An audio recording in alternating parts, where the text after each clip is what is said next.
জনপ্রিয় অভিনেত্রী ইধিকা পাল ঢাকায় সিনেমার শীর্ষ নায়ক শাকিব খানের সঙ্গে প্রিয়তমা সিনেমায় অভিনয় করে তুমুল আলোচনায় এসেছিলেন। সিনেমাটি ব্যাপক ব্যবসা সফল হওয়ার পর ইধিকা শাকিবের নায়িকা বলে অনুরাগী মহলে পরিচিত লাভ করেন। খাদান এবং রঘু ডাকাত সিনেমা কল্যাণে ইধিকা এই মুহূর্তে টলিউডের অন্যতম আলোচিত অভিনেত্রী। খুব স্বাভাবিকভাবেই তিনি কারোর সাথে প্রেম করছেন কিনা অথবা কবে বিয়ের পিঁড়িতে বসবেন তা নিয়ে জল্পনা কল্পনা থাকবেই।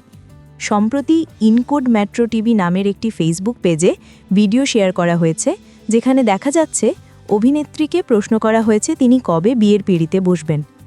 সাংবাদিকের প্রশ্নের উত্তরে অভিনেত্রী বলেন, এই মুহূর্তে আমি বিয়ে নিয়ে ভাবছি না। বিয়ে মানেই প্রচুর দায়িত্ব, তাই এখন বিয়ে করার কোনো পরিকল্পনা নেই আমার। সেই চিন্তাভাবনা এখন অনেক দূর।